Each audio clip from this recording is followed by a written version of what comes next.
Vamos abrir as nossas Bíblias lá em Eclesiastes 10:1, eu acho.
Treina bastante, né? Eclesiastes 10:1. Então fala assim: qual mosca morta faz o unguento do perfumador exalar mau cheiro? Assim é para a sabedoria e a honra um pouco de estultícia. Outra versão diz assim como a mosca morta produz mau cheiro e estraga o perfume, também um pouco de insensatez pesa mais do que a sabedoria e a honra. Então esse foi o versículo que eu escolhi da Bíblia para ser a base da minha mensagem hoje. E ouvindo alguns pregadores falarem sobre esse texto e pregarem sobre esse texto, a gente pode tirar duas mensagens dele, né? A primeira mensagem, ela vai ser uma mensagem que vai abordar a parte mais literal do texto, né? Vai se utilizar do significado das palavras em si. A outra, ela vai ser uma passagem mais simbólica, que nós vemos que tem uma simbologia, tem umas figuras aqui que são colocadas como o unguento, que é o óleo do perfumador, né? O perfume, né? E a mosca. Mas vamos primeiro para a parte literal. O que significa quando ele fala? Assim como a mosca morta produz mau cheiro e estraga o perfume, também um pouco de insensatez, um pouco de tolice, pesa mais do que a sabedoria e a honra. Se nós formos colocar na linguagem de hoje, é como se ele estivesse dizendo, aquele ditado que a gente fala: a gente pode acertar 1000 vezes, mas se a gente erra uma, essa uma vai falar mais alto do que todas as outras, né? E colocando na nossa vida cristã, né? Vamos colocar o adultério. A pessoa que é casada há 20 anos, 30 anos, foi durante 29 anos fiel, mas no 30º ela traiu. Aquela traição vai manchar todos os 29 anos de fidelidade, né? Outra coisa, eu trabalho, eu sou honesta no meu trabalho, tenho 10 anos de empresa, né? Durante 9 anos eu fui honesta, eu não furtei, eu não roubei nada, mas no 10º ano eu furto ali R$100, que seja. Todo aquele histórico de honestidade vai cair por terra, e aos nossos olhos vão saltar o quê? Aquela falha. Nós somos os primeiros, né? Nossa, mas ele era tão honesto, e aquela falha então mancha toda a sua vida, né? E na nossa vida cristã, a nossa sabedoria de vida cristã, né? A gente passa uma vida inteira sendo sábio, agindo com sabedoria, falando com sabedoria, tendo honra e respeito, mas um deslize nosso, ele fala que é uma insensatez, é um pouco, não precisa ser muito, pode manchar toda um histórico anterior positivo, né? Então o que ele está falando aqui? Que um pouco de coisa ruim pode estragar ou comprometer muita coisa boa, né? Assim como algumas moscas, quando caem um unguento. O que é um unguento? É o óleo do perfumista, né? Depois a gente vai falar um pouquinho mais dele. E quando o mau cheiro das moscas que caíram nele encobre, se caírem no óleo do perfumista, elas encobrem e falam mais alto do que o próprio perfume que está ali dentro, que é cheiroso. Mas as moscas que caíram ali vão fazer com que comece a dar um cheiro ruim, e esse cheiro ruim vai falar muito mais alto do que o óleo do perfumista, né? Assim também um pouco de estultícia, de tolice, pesa mais do que a sabedoria e a honra. Agora vamos para a parte simbólica. O que a parte simbólica quer nos dizer? Os perfumes antigamente, eles não eram feitos como nos dias de hoje, com muita química, com essa produção toda, e está lá o vidrinho bonitinho. Antigamente, era colocado num frasco um óleo e eram misturadas essências fora desse frasco e se colocava essas essências dentro do frasco, né? Então, por isso que ele fala que é o unguento do perfumador, é o óleo do perfumista, né? E aqui, o que vem a significar esse óleo no texto bíblico, né? Os estudiosos da Bíblia falam que todas as vezes que a Bíblia fala em óleo, ela está querendo falar da ação do Espírito Santo, do mover do Espírito Santo na nossa vida, né? E aí ele fala também sobre perfume. O que significa o perfume? O perfume na Bíblia, ele fala de um bom testemunho. Tanto que quando Paulo vai escrever lá para os Coríntios, né, para Coríntios, ele fala que Deus manifesta por meio de nós o bom perfume de Cristo. O que é isso? É o bom testemunho, né, na nossa vida. Tá, e o terceiro, que são as moscas. Quando a gente pensa em mosca, a gente pensa em quê? Em sujeira, né? Impureza, né? Uma coisa suja, né? E elas são associadas a quê? A lixo, a animais em decomposição. E essas moscas do texto bíblico, elas são diferentes das moscas que a gente tem em casa, porque elas fedem. Ele diz que elas emitiam um mau cheiro. E quando as figuras de impureza, elas alcançam e tocam esse óleo, o mau cheiro da impureza acaba se destacando e falando muito mais do que muito óleo, né? E diante disso, o que essa mensagem ela está querendo nos dizer, né? O que essa mensagem está querendo nos passar? Por que existe esse versículo na Bíblia, né? E a gente pode chegar a uma conclusão. Ele está falando de santificação, né? Ele quer falar de santificação. Nós temos aí o Espírito Santo, né? Dentro do frasco, que é dentro de nós, no caso. E o que esse Espírito Santo faz na nossa vida? É através dele que nós somos guiados por Jesus, né? É através dele que nós somos guiados na terra. Depois que Jesus foi embora, deixou o Espírito Santo em seu lugar.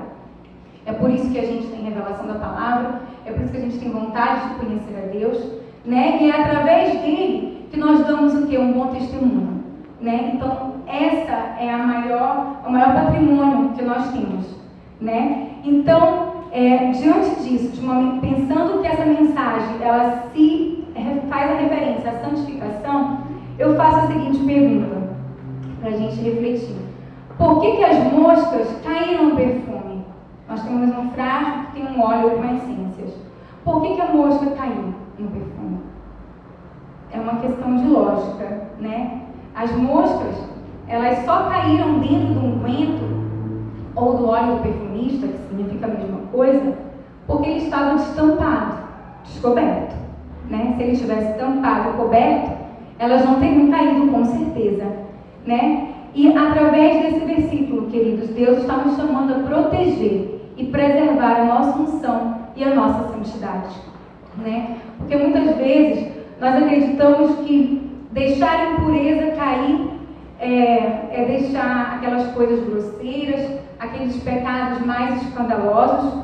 E muitas vezes, queridos, nós perdemos a noção que existem coisas pequenas que a gente está deixando entrar na nossa vida e que está nos roubando e afetando espiritualmente, né? E aí vou voltar para o adultério novamente. Será que um adultério, ele começa com o adultério? Eu estava pensando, quando eu pensei nesse exemplo, será que uma pessoa que é cristã, que conhece que adultério é pecado, todos nós conhecemos, que é abominação aos olhos de Deus, será que um cristão é capaz de acordar um dia e falar: hoje eu vou trair, hoje eu estou com vontade, eu vou trair? Eu acho que pode até ser possível, mas eu acho muito difícil. Então ele não começa do dia para a noite, da noite para o dia. Ele começa com pequenos flertes, né, com pequenas brincadeiras, com pequenos jogos emocionais. É um colega de trabalho que a gente tem que faz uma gracinha, a gente dá risada. No outro dia a gente dá o telefone, ele começa a mandar mensagem, a gente corresponde, até que a gente vai se expondo, a gente vai se deixando levar por pequenas coisas, pequenas atitudes. E chega uma hora que o nosso vidro está completamente destampado. E aquela mosca, aquela impureza vai tocar e vai afetar a nossa vida espiritual e vai nos trazer grandes prejuízos, queridos. Né? E isso vai acabar o quê? Comprometendo o nosso perfume, contaminando o nosso perfume e comprometendo o nosso bom testemunho que Deus quer dar na nossa vida e através da nossa vida para alcançar outras pessoas. Né? E assim, o que nós precisamos fazer para não deixar essas moscas, né, que é a figura de impureza, entrar no nosso vidrinho, no nosso frasco? Né? E eu resumiria em uma frase. Eu acho que nós cristãos precisamos estar na contramão. Acho que essa é a palavra. Contramão. Né? O que é estar na contramão? A palavra contramão, ela remete a algo que é uma oposição. Né? E para nós, ela vai definir o quê? Ela define a nossa responsabilidade e o nosso nível, o nível de oposição que a gente vai experimentar na forma e no padrão de pensar desse mundo. Né? Foi até o que ele falou aqui na frente, como está difícil ser jovem, um jovem cristão neste mundo, né? Porque as atrações são muitas. Só, queridos, que isso já é previsto na Bíblia. Nós não podemos nos conformar, né, com esse mundo. Lá em Romanos 12, ele fala que nós não podemos nos conformar com esse mundo. O que é conformar? Conformar é tomar o molde, tomar a forma do mundo. Né? Pelo contrário, a gente precisa nos transformarmos pela renovação constante da nossa mente, nos alimentando realmente da palavra de Deus. Né? Quando a gente se converte, há uma nova forma de pensar, ou pelo menos deveria haver, há valores novos que nós precisamos abraçar e, obviamente, isso coloca a gente na contramão de todo um sistema, queridos. Isso me faz lembrar aquela passagem bíblica de que a porta é estreita. Por que será que ela é estreita? Porque todo mundo vai passar apertado? Eu não acredito nisso. Eu acredito que ela é estreita porque poucos vão passar. Então, se poucos vão passar lá no reino dos céus, é porque poucos aqui estão na contramão. Então, se você está olhando para o lado, está vendo muita gente do seu lado, se preocupe. Você tem que estar se sentindo andando num sentido e vindo uma multidão do outro e poucos do seu lado. É porque você está na contramão, e aí você está no caminho certo. Tem um pastor que eu li, que ele acho muito interessante, que ele fala que se você está caminhando e você não está encontrando o diabo na sua frente, se preocupe. Porque se ele não está na sua frente, ele está do seu lado. Então a gente tem que se preocupar. Né? Então, a sensação que nós temos que ter, queridos, é de estar nadando contra a correnteza. Alguém já tentou aqui nadar contra a correnteza? Não é fácil, né? E assim a nossa caminhada cristã não é fácil. Né? Mas nós não podemos desistir porque não é fácil. Né? Jesus não falou que ia ser fácil. A Bíblia não fala que vai ser fácil. Então isso não pode nos desmotivar. Né? Então, nós devemos nos destacar, queridos, nesse mundo, por sermos diferentes. Nós temos que ter uma sensação de que nós somos realmente alienígenas. Nós não somos desse mundo. Né? Outro pastor que eu vi, ele fala que, pregando sobre santidade também, ele, no final do culto, acho que tinha uma pessoa presente que talvez não fosse convertido ainda, e chegou para ele e perguntou: nossa, mas parece que vocês não são desse mundo. Ele falou: você sacou, é isso mesmo, a gente não é desse mundo. Nós não temos a cara e a forma desse mundo. Nós não somos cidadãos desse mundo. O nosso mundo é outro, é o reino dos céus. Nós estamos aqui de passagem, para sermos usados por Deus, para ganhar o máximo de almas possível para o reino dos céus. Esse é o nosso papel aqui. Né? Então, assim, o fato de a gente viver na contramão vai gerar realmente a oposição da maioria das pessoas que nos cercam. No entanto, a gente não deve se preocupar se a gente está sendo taxado de careta, de radical, porque nós vamos ser taxados de caretas e radicais. Né? Nós temos que preocupar com o chamado de Deus para a nossa vida. Ele está nos chamando para ser salvos, para ser luz nesse mundo. E é com isso que nós devemos nos preocupar, porque o nosso galardão não é nessa terra, queridos. Tem uma passagem na Bíblia, eu não vou lembrar qual é, que fala que nós somos os mais inúteis dos cristãos se pensarmos que o nosso galardão é nessa terra. É para depois, né? É para depois. E o nosso desafio não é vencer a força dessa correnteza, porque graças a Deus, Deus nos dá essa força para vencer a correnteza.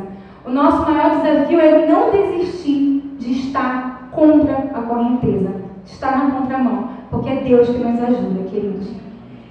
Amém? Porque se eu e você perdemos a capacidade de sermos diferentes, de resplandecer como luzeiros, no mundo em que a Bíblia fala que é uma geração corrompida, perversa, nós estamos comprometendo aquilo que Deus quer fazer em nós e através de nós. Eu diria, queridos, que nós não somos normais. É impossível comparar um cristão com uma pessoa do mundo como alguém normal. Não é normal. A Bíblia mesmo fala, né? Eu escolho as coisas loucas desse mundo para confundir as sábias. E eu fico pensando hoje num jovem que fala assim: eu não faço sexo com meu namorado. Os jovens do mundo vão falar o quê? Nossa, como você é retrógrado, radical, nada a ver, você é ultrapassado, né? Você vai ser louco aos olhos do mundo. E se você está sendo louco aos olhos do mundo, você está no caminho certo. Pode crer. Agora, se você está muito normal, se você não está sendo luzeiro, se preocupe, peça a misericórdia de Deus para trazer revelação no seu coração, para que você possa realmente mudar e estar fazendo a vontade dele, né? Lá em Mateus 5, 10, 11, não precisa abrir que eu vou ler, diz assim: bem-aventurados os perseguidos por causa da justiça, porque deles é o reino dos céus. É bíblico, gente, está previsto, não sou eu que estou falando, é a Bíblia. Bem-aventurados sois quando por minha causa vos injuriarem e vos perseguirem, e mentindo disserem todo mal contra vós. Lá em 1 João 3,1 diz assim: vede que grande amor nos tem concedido o Pai, a ponto de sermos chamados filhos de Deus. Por essa razão, o mundo não nos conhece. O mundo não nos conhece. E eu acho interessante o título desse capítulo 3, 1 João, que ele fala assim: Deus é Pai e é santo. Seus filhos são também santos. Seus filhos são também santos. Então, querido, se você não é santo, me desculpa falar isso, você não é filho de Deus. Porque aqui na Bíblia fala que seus filhos são também santos. Isso é muito grave para a nossa vida. Então, querido, se você está sendo intitulado de careta, retrógrado, ultrapassado, radical, glória a Deus por isso. Significa que você realmente está na contramão do sistema e é isso que Deus quer de nós. Mas se você não está sendo intitulado dessa forma, se preocupe, reveja seus conceitos, ore e peça a misericórdia de Deus para a sua vida, né? A verdade é que hoje nós temos muitos crentes adeptos a fazer pequenas concessões, né? Ah, mas isso não é tão pecado assim. E vai fazendo pequenas concessões, vai fazendo aquela hierarquia de pecadinho, pecadão, pecadinho pode, pecadão não pode.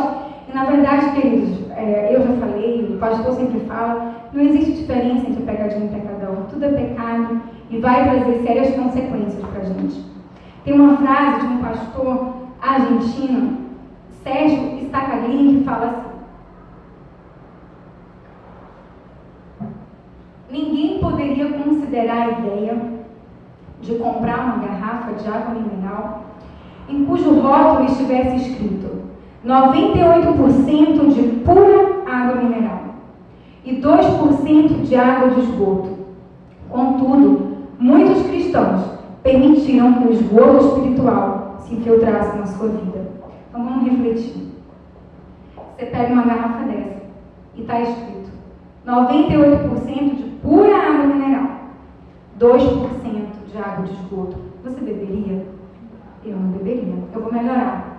99% de pura água mineral. É só gente, de água de esgoto. Você beberia? Eu não beberia. Então, por que será que a gente não alimenta o nosso corpo físico com uma bebida que tem 1% de água de esgoto, que é impura, que é suja, que é nojenta? E por que a gente alimenta o nosso espírito com 1% de impureza? Né? Às vezes você pode falar assim, nossa, mas eu não pego, eu não faço nada. A única coisa que eu faço é ver pornografia. Tá? Você alimenta o seu espírito com 1% de impureza. Mas o seu físico você não alimenta. Por que essa diferença? Né? Eu não pego, eu não faço nada, mas eu gosto de mentir. É só isso, meu problema é só isso.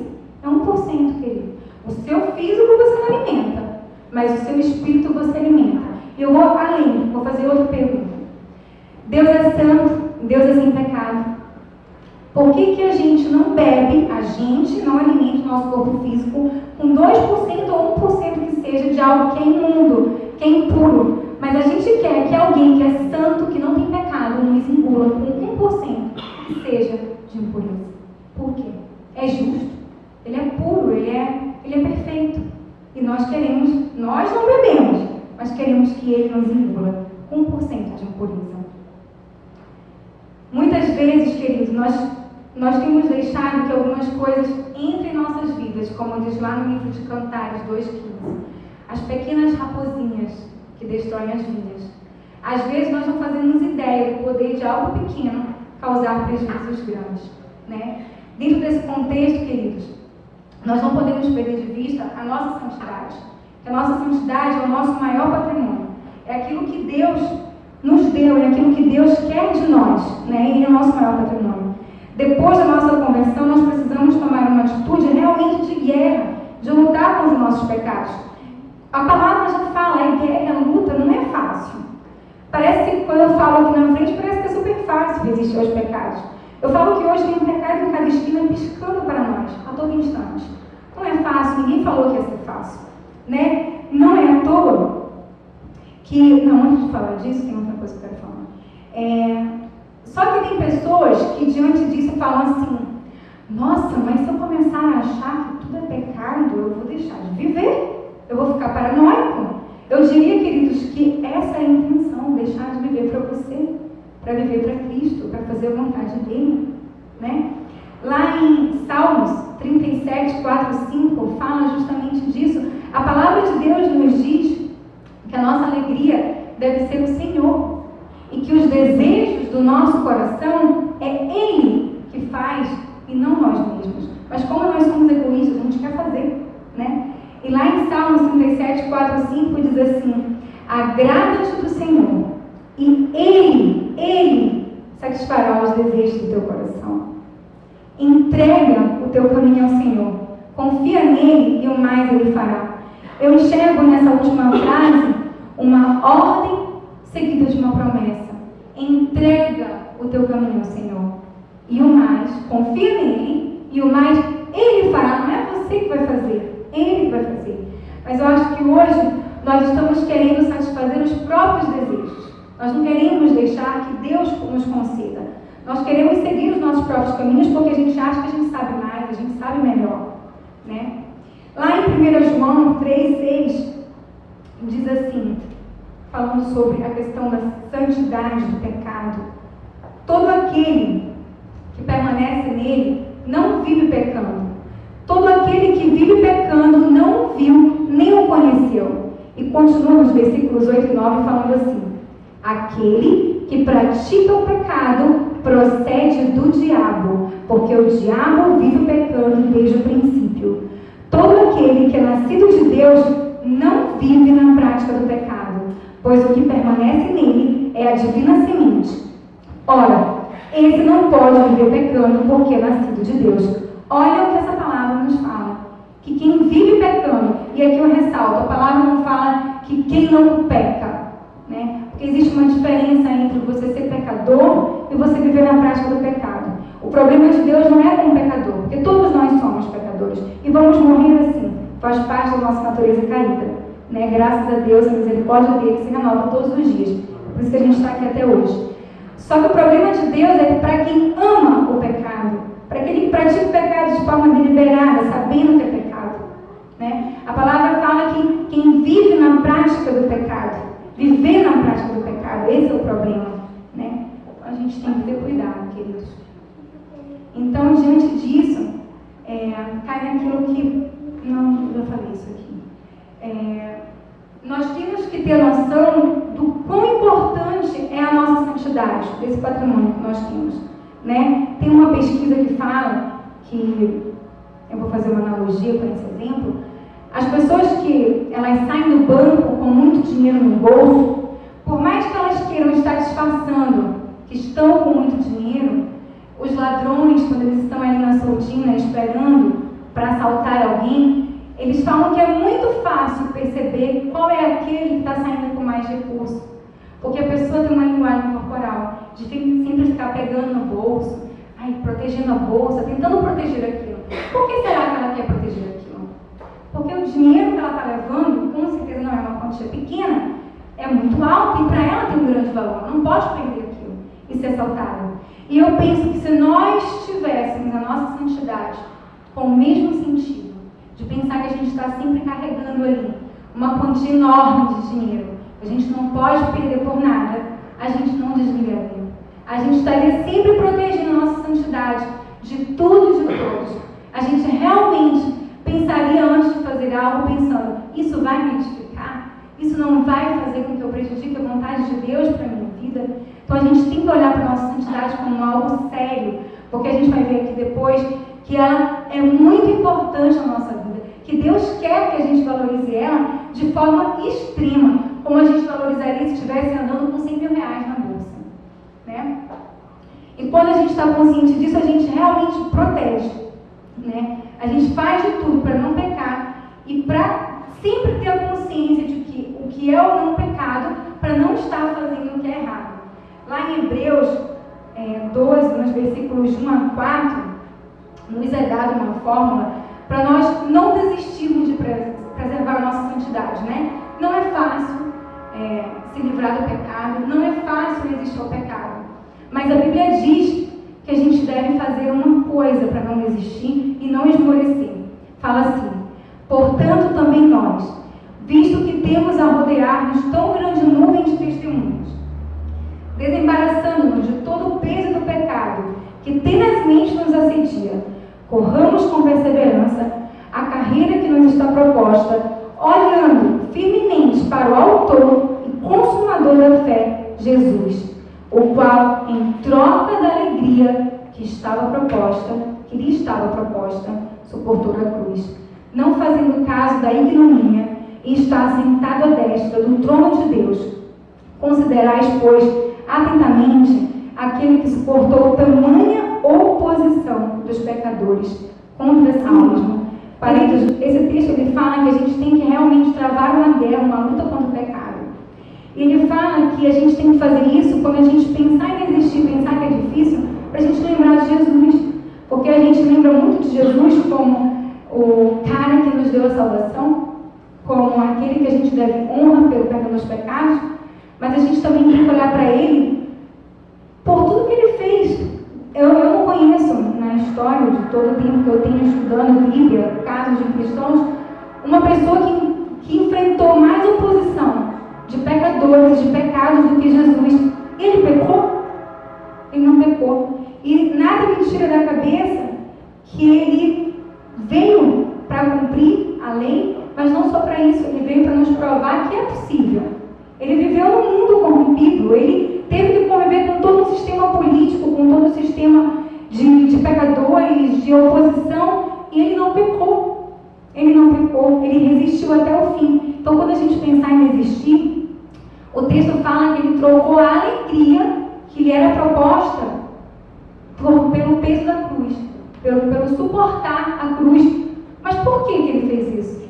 A palavra diz que ele está sentado à direita de Deus. Ele sabia o galardão que ele tinha. Ele sabia que o galardão não era aqui, era lá. Então por isso ele suportou. E a mesma coisa nós precisamos fazer, queridos. E aí eu pergunto, será que existe um limite? Será que a Bíblia fala de um limite de resistência ao pecado? Eu perguntaria assim, será que a Bíblia diz, até aqui você tem que suportar, a partir daqui não precisa, você pode se entregar? Ela diz, ela fala assim em Hebreus 12, no versículo 4, ora, na vossa luta contra o pecado, ainda não tendes resistido até o sangue. O nosso limite é até o sangue. o que é resistir até o sangue? É dizer, eu derramo o meu próprio sangue, eu morro, mas eu não me entrego, eu não peco.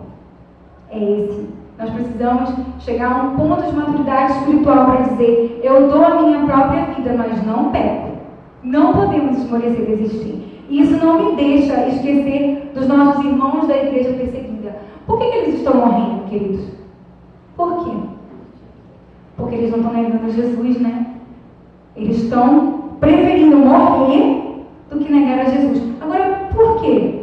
Porque talvez mais do que nós, e eu me incluo nisso, porque eu não sei se eu teria a mesma coragem deles, eles sabem o que está esperando. Eles sabem o valor de preservar essa santidade. Eles sabem que aqui não é nada, que a salvação que espera por eles é muito maior. É por isso que eles sabem, eles conhecem a Bíblia. É até o sangue. Se você precisa morrer, mas preservar a sua santidade, morra. Morra, mas preserve a sua santidade. Porque a sua santidade, a palavra de Deus fala que ela vale mais do que a nossa própria vida, né? E hoje eu pergunto para vocês, e além disso, a palavra ainda diz outra coisa. Se entrasse aqui uma pessoa hoje e falasse, eu dou $1 milhão por uma falange do seu dedinho, você daria? Não sei se alguém daria. Eu não daria, né? Olha o que a Bíblia fala pra gente. Se o teu olho direito te faz tropeçar, lá em Mateus 5, 29 e 30, arranca-o e lança-o de ti, pois te convém que se perca um dos teus membros, e não seja todo o teu corpo lançado no inferno. E se a tua mão direita te faz tropeçar, corta e lança de ti, pois te convém que se perca um dos teus membros, e não vá todo o teu corpo para o inferno. O que isso está querendo nos dizer, queridos? Que a nossa santidade, ela vale mais do que parte do nosso corpo e do que a nossa própria vida. Se um dia você tiver que ponderar entre a sua santidade e uma parte do seu corpo, perca uma parte do seu corpo. Se um dia que você tiver que ponderar entre a sua santidade e a sua vida, morra, mas preserve a sua santidade. Porque o que você tem é muito maior do que o que esse mundo pode dar. É além daqui, gente, a nossa salvação. O preço da nossa salvação é a nossa santidade. É a preservação da nossa santidade, né? E se a gente tem essa consciência, a gente vai começar a caminhar protegendo aquilo que a gente sabe que tem valor. Se eu sei o quanto a minha santidade tem valor, eu vou viver preservando aquilo, cuidando daquilo, né? A gente tem que parar de brincar e de ceder às pequenas concessões.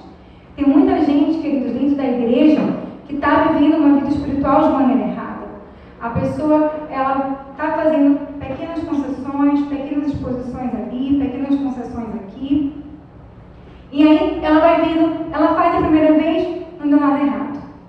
Ela faz outra vez, não deu nada errado, é só um pecadinho. É um pecado necessário, foi necessário. Questão de sobrevivência, como eu escuto alguns falarem, né? E a pessoa vai se expondo cada vez mais, porque acha que não vai dar em nada. E quando mais ela se safa, mais ela vai fazendo, né? E isso me lembra a história de Sansão. Acho que todos conhecem a história de Sansão. Ele foi brincando com a impureza, com o pecado, e porque durante muito tempo ele achou que nunca iria ter consequências, que ele iria realmente se safar, ele foi surpreendido. E nós sabemos como foi o fim de Sansão, né? E diante disso, queridos, quando nós fazemos as escolhas certas para a nossa vida, nós damos a Deus total legalidade para Ele nos proteger, para Ele cuidar de nós. E o contrário, quando nós fazemos as escolhas erradas, nós damos legalidade para o diabo reivindicar sobre a nossa vida também. As nossas escolhas, a nossa disposição em obedecer ou não a Deus, definem e traçam toda a nossa história de vida nessa terra, né? Nós precisamos, queridos, de coragem para buscar a graça e o socorro de Deus. Não é fácil. Para que a gente consiga realmente proteger a nossa função e santidade. Nós precisamos tomar uma atitude de não permitir que essas mosquinhas que querem entrar e macular a nossa santidade com Deus entrem. A gente precisa tomar uma atitude de dizer, eu não vou negociar com aquilo que pode trazer impureza para a minha vida. Pois esse versículo nos mostra que um pouquinho de impureza pode macular toda uma vida, toda a unção que Deus nos dá, né? E diante disso, eu pergunto para todos nós aqui hoje, para que a gente possa refletir: como está esse óleo em sua vida? Não só a unção de Deus, mas o bom testemunho que o Espírito Santo pode te levar a dar, né? Você está protegendo? O seu frasco está tampado ou está aberto? Pois, queridos, não adianta a gente também estar na contramão do sistema só na hora de declarar valores, só na hora de falar, mas no nosso coração, por dentro, a gente está fluindo na mesma direção que as pessoas do mundo, né? Isso me lembra como Jesus bateu de frente com os fariseus, né? Ele bateu pesado, porque os fariseus eram pessoas que falavam o que era correto, que tinham um discurso de santidade, né? Se declaravam praticamente contrários a tudo, mas as atitudes, as ações deles não condiziam com o que eles falavam. Jesus comparou eles com os sepulcros, que por fora estão bonitos e limpos, mas por dentro estão podres, estragados, né? Então nós temos que ter cuidado. É muito fácil hoje bater o pé, dizer: eu não pactuo com isso, eu não pactuo com aquilo, eu sou contra o homossexualismo, eu sou contra isso e mais isso. Só que a gente está assistindo um filme romântico e tem lá um triângulo amoroso, a gente está torcendo pelo triângulo amoroso, né? A gente fala que tem que ser careta, que tem que ser radical, mas a gente está se divertindo às custas de violência, droga, bebida, até naquilo que a gente assiste e curte. Será que a gente está sendo identificado? Será que não tem impureza entrando? A gente, queridos, não percebe como essas pequenas coisas vão chegando e entrando aos poucos, né? A gente não percebe o quanto isso pode estar comprometendo o que Deus nos deu, que é a nossa santidade. E, queridos, o Deus que nos ama e quer que tenhamos cuidado, Ele não quer que a gente se afaste dele, pois Ele sabe quais os prejuízos nós vamos ter que suportar. E a minha mensagem hoje, ela tem o intuito de não apontar o dedo para ninguém, porque eu sou a primeira a que tem que ouvir tudo isso e praticar, mas nos fazer refletir sobre o modo que nós temos cuidado, protegido, guardado a nossa santidade, para que a gente não venha perder a unção de Deus, o agir do Espírito Santo na nossa vida, para que a gente continue dando bom testemunho, para que a nossa vida seja edificada, mas não só a nossa, mas a vida dos outros, porque Deus quer nos usar o nosso bom testemunho para alcançar outras pessoas. É esse o objetivo, para que a gente continue, queridos, a exalar o bom perfume de Cristo. E eu quero terminar propondo que cada um de nós, nessa noite, tome a atitude de firmar um compromisso com Deus, um compromisso de que nós vamos tampar o nosso óleo, de que vamos preservar a nossa santidade, de que vamos cuidar do nosso óleo, do perfumista, do nosso unguento, e não deixar realmente a mosca cair. E eu vou pedir para que a gente fique em pé agora, e vou pedir para a Bianca fazer uma oração por nós.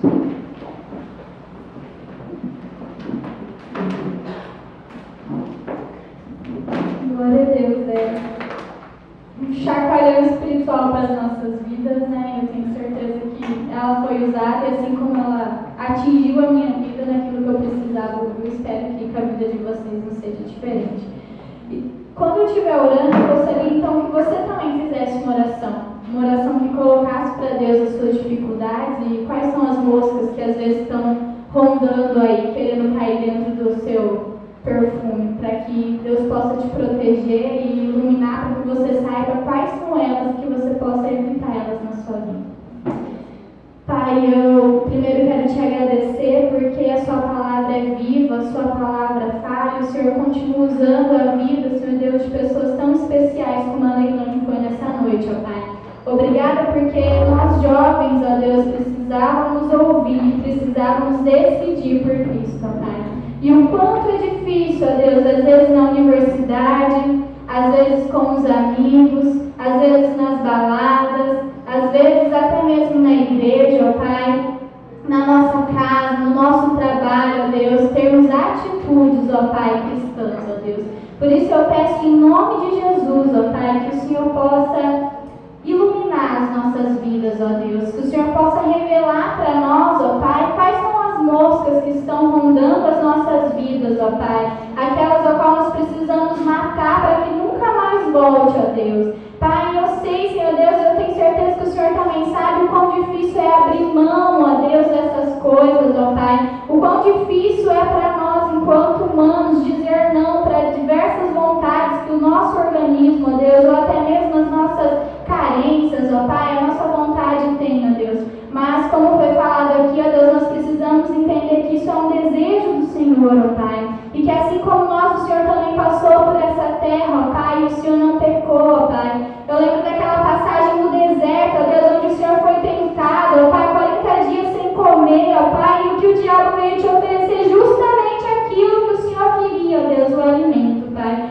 E com as nossas vidas não é diferente, ó Deus. Satanás, ele vai nos tentar, ó Pai, diante das nossas necessidades, diante das nossas vontades, apresentando banquetes, permitindo e fazendo com que isso não seja verdade, que isso é mentira, que a Bíblia é antiga, mas nós queremos, ó Deus, cada vez mais nos aproximarmos de Ti, ó Pai. E nessa noite nós queremos dizer, ó Pai, e declarar que nós Te adoramos, ó Deus. Não Te adoramos somente na igreja, mas nós Te adoramos fora da igreja também, ó Pai. E que por onde nós formos, ó Deus, em nome de Jesus, o Seu bom perfume possa estar exalando, ó Pai. Deus, em nome de Jesus, que o Senhor possa tirar toda a vergonha de orar pelas pessoas, ó Deus. Muitas vezes o Espírito Santo nos leva até um local, até um lar, e a gente tem vergonha de pedir, posso orar por você, ó Deus. Pai, que em nome de Jesus realmente isso caia por terra e que a gente venha repreender demônios e que a gente venha orar por cura, ó Pai. Todos os atos, Senhor Deus, diretamente por Ti, ó Pai. Deus, em nome de Jesus, se for preciso que a gente possa dar o nosso sangue, mas não perder a nossa santidade, ó Pai. Acreditando que tudo que o Senhor faz é bom e é perfeito, ó Deus.